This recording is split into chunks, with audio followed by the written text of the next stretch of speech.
May nakarating umanong private message sa Showbiz Insider na si OG Diaz tungkol kay FPJ Batang Quiapo star McCoy De Leon. Sa isang episode ng Showbiz Updates, kamakailan, inisplot ni OG kung ano ang laman ng mensaheng natanggap niya.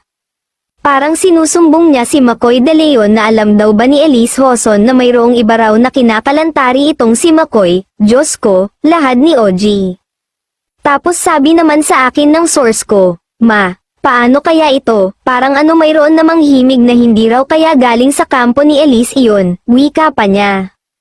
Kaya naman payo ni OG sa aktor, mas maganda, linawin ni McCoy yan, kasi diba, minsan na ring nalagay sa alanganin ang kanilang relasyon dahil din sa third party.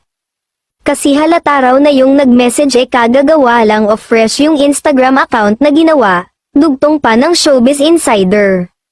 Bukod kay McCoy, hinimok din ni OJ na magsalita si Elise hinggil sa nasabing issue, pero sa kasalukuyan ay wala pa silang inilalabas na pahayag, makaapekto kaya ito sa lagay niya sa Batang Quiapo. Gayong yung mga ganitong issue ay ayaw ni Direk Coco Martin, say pa baka iyanong ikatanggol niya sa programa. Matatandaang matapos mapaulat ang hiwalayan ni McCoy at Elise noong 2023 ay lumutang din kalaunan ang kwento na muli silang nagkabalikan.